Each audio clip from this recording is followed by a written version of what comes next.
Let me tell you why we have to conquer Wall Street. 160 feet away from the sign marking the city's slave market is where the stock market was formed. We are coming for everything that we are owed.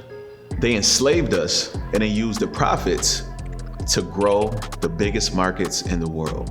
Banks, insurance companies, and financial trading companies. And it's not just your American forefathers. As you know, the British and Dutch settlers enslaved people of color to build farms and land that would eventually become the United States of America. Later in the 19th centuries, US banks would sell securities that would fund slave-run plantations.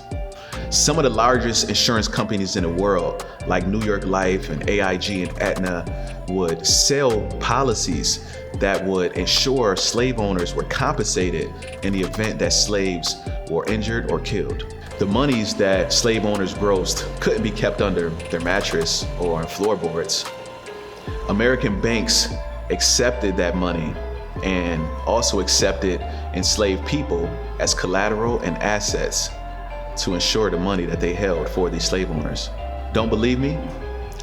In 2005, JP Morgan Chase, the largest bank in the United States, admitted that some of its subsidiary companies willingly invested into companies and did business with companies who participated in the slave trade.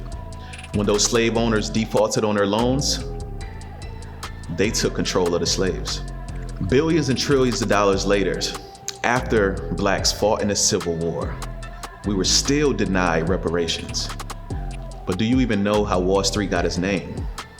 The name Wall Street was derived from the wall that was built on the northern border of New York. Before European settlers came to this land, it was home to Native Americans. The Native Americans and the European settlers created a treaty around the land that we know as New York. They called it the Pipe of Peace.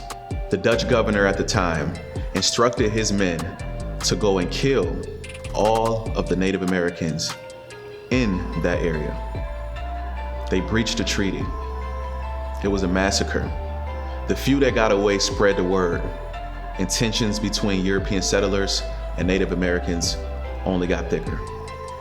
Shortly after, the European settlers erected a huge wall that was used to be a defense against the Native Americans. That wall is no longer up, but the space where that wall used to exist is now called Wall Street. And its spirit is still that of an evil plot against the Native American people. So they stole the land from Native Americans, created fake treaties, broke those treaties, murdered some Native Americans, and then used enslaved black people to build a 12-foot wall to protect them while they built trillion-dollar stock exchanges. So who really owes us reparations? Is it the government? Is it big banks? Is it the insurance companies? Or do they all? If you knew your history, you would be taking this as personal as me. If you're not gonna do it for you, do it for your descendants. Do it for your ancestors. We welcome you to join our trading tribe. Together, we can recoup what is owed to us. Only at the Unlock Academy.